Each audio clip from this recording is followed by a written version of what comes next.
I know that we're all sick of propaganda. We're sick of watching people in charge lie without any shame, any second thought, anything. Not just stretch the truth, not just exaggerate, but bullshit. Like CBS. Now the place where you can CBS, you can, because they came out and just lied after Jonathan Ross murdered Renee Nicole Good in cold blood and just said, oh, he's in the hospital recovering. We heard it from 2 unnamed government sources that told them to plant that in the news. That's what we're doing here now. So I want you to see this. This is, I know it's a little bit, I don't know at first. I did a video yesterday about Nick Shirley and what a fucking snowflake propagandist he is. The whole thing with the Somali fraud was all bullshit. It was debunked, as you can see. So as I predicted in my thoroughly fact-checked and referenced article about the so-called fraud at Minnesota daycare centers, local CBS News affiliates have gone and done their own investigation and found that everything Shirley said is an absolute lie. This is ABC Learning Center in Minneapolis. Director Ahmed Hassan gave WCCO a tour after finding his daycare in the national spotlight. All right, we've arrived to ABC Learning Center.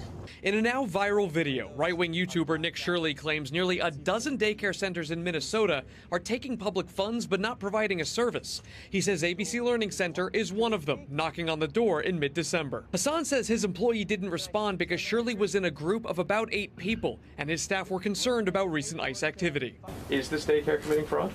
No, we're not committing fraud. Hassan showed us security footage from the same day Shirley was here.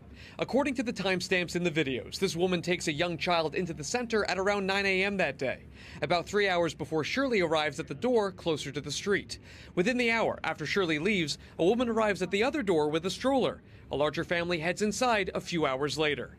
Tuesday afternoon, WCCO found at least a dozen children at ABC Learning Center, which is licensed with the state. Records show Minnesota officials last visited the daycare in November, noting some corrected and ongoing violations related to day-to-day operations, but no record of fraud. With Shirley's video now approaching 2.3 million views on YouTube alone, they say they are getting non-stop phone calls harassing them, with many of those calls attached to out-of-state phone numbers. Hassan says they turned over attendance records to comply with the Department of Homeland Security request. They're now waiting to hear back. The federal government is now shutting down funding to these care centers, alleging some kind of fraud that doesn't even exist. The same president who has pardoned more than 30 fraudsters who stole more than $1 billion now has no problem to deny funding to children who need it based on an abject lie. The racist kid who made this absurd propaganda video will face no consequences whatsoever. He'll get speaking fees, he'll make his revenue, he will become a millionaire. But the children who are harmed by this lie, this racist lie, will continue to suffer. And to all of you who are in my comments saying, well, where are the children and why won't they just let them have access to the daycare center? On what planet can random strangers come to a school or care center and demand to see the children? Especially in Minnesota, where we saw a MAGA sociopath dress up as a fake cop and kill the Minnesota Speaker of the House in her own home. And now that we have hard evidence that this whole thing was a lie, are you going to go and retract your comments and call on Donald Trump to stop this ridiculous ban on funding? Of course not, because you never cared about justice. You only cared about advancing white supremacy. Shame on you. Pretty handily debunked there. Now stay with me. For the first second, you might think, watch where this is going. You won't be disappointed. So it turns out one of the most viral stories of 2025 about the Somali daycare fraud in Minnesota ends up being a complete psyop. Just wait. Evidently, Israeli reporters are now asserting that Mossad and Israeli intelligence, not U.S. authorities, were responsible for exposing the Somalian-ran Minnesota fraud operations. How is the Israeli Mossad related to the recent corruption that was discovered in Minnesota? You're not going to believe it, but there actually is a substantial connection, and it runs through the Israeli Prime Minister office. I'll start from the end. Israel just established relationships with Somaliland, which is not Somalia. And what does that mean? Let's take a listen.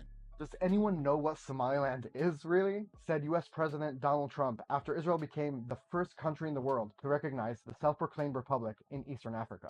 Somaliland is a small territory in the Horn of Africa that broke off from Somalia in 1991. So why does Somaliland even matter? It sits on the Gulf of Aden, one of the world's most important shipping routes. There's also a Gaza-related angle. Earlier this year, it was reported that the US and Israel have explored Somaliland as a potential destination for displaced Palestinians from Gaza. And bingo, that is why we've been hearing so much about Somalian fraud in Minnesota, because it had already been reported weeks before by the US attorney that fraud in Minnesota exceeded $9 billion. $9 billion, that's a whole lot of fraud compared to, what was it? Nick Shirley talked about $110 million, $9 billion. We're talking about a small fraction, but focusing specifically on the Somali community. And then you have the amplification of this story, which isn't necessarily organic, right? You have people like Elon Musk, Vice President J.D. Vance, Attorney General Pam Bondi, all amplifying this story. I'm not discounting that the fraud exists within the Somali community, but is the focus, is the amplification making us feel a certain way, or trying to make us feel a certain way about the Somali community? That's the question. Now, according to Somali intelligence, Somaliland has accepted 3 Israeli conditions in exchange for Israeli recognition. 1 is the resettlement of Palestinians. 2, the establishment of an Israeli military base on the coast of the Gulf of Aden, and Somaliland joining the Abraham Accords. Well, isn't that a lovely and convenient development for the state of Israel, that they get somewhere to dump the Palestinians? They also gain a critical and strategic military base, and they create an ally in the region that did not exist before.